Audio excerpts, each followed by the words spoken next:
We're going to take a little break here from addressing for a while and talk about the neighbor discovery protocol and how the hosts are going to use that to discover version 6 routers and hosts.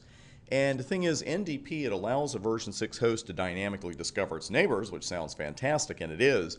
The process, though, of discovering neighboring routers is a little bit different than that of discovering other hosts, and we've got to be crystal clear on this for our exam and for real-world networking. So we're going to talk about the router discovery process first, and then talk about how hosts discover other hosts. Now, the router discovery process begins with the host sending out what we call a router solicitation message, an RS, onto its local link.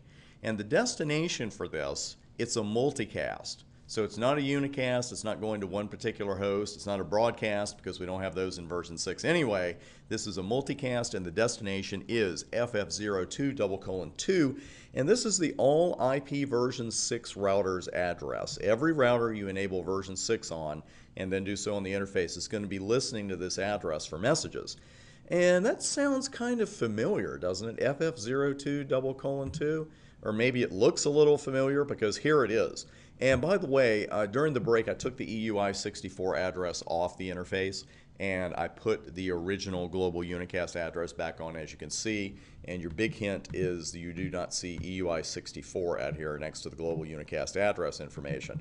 But these joined group addresses, you know, you and I, when we configured IP version 6, we never joined a group manually, but all of a sudden we had these 4 groups show up, and we're going to see what's going on with all 4 of these groups here in the next few minutes. And the first one here that we know about, FF02:2, that's the all IPv6 routers multicast address. So when our host sends a router solicitation, an RS, to FF02:2, then it's going to hope a router answers it.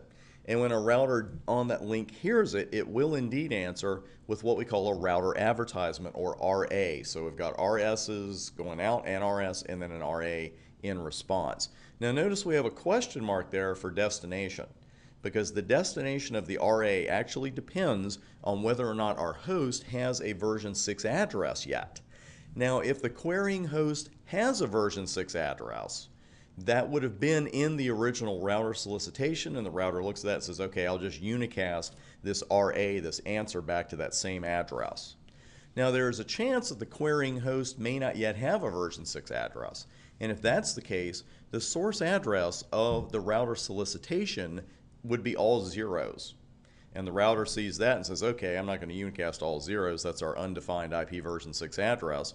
So the router will then multicast the RA to FF02:1, the all IPv6 nodes address.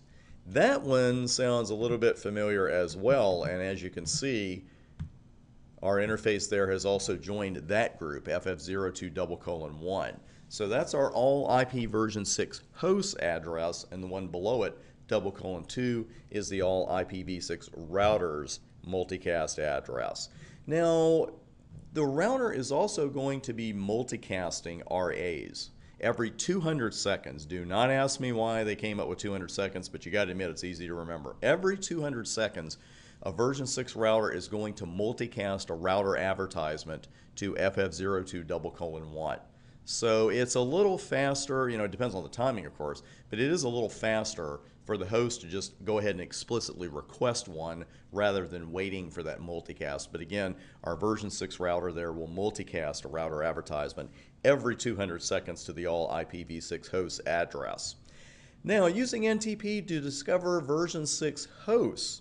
Now, we have 2 different messages here, neighbor solicitation and neighbor advertisement.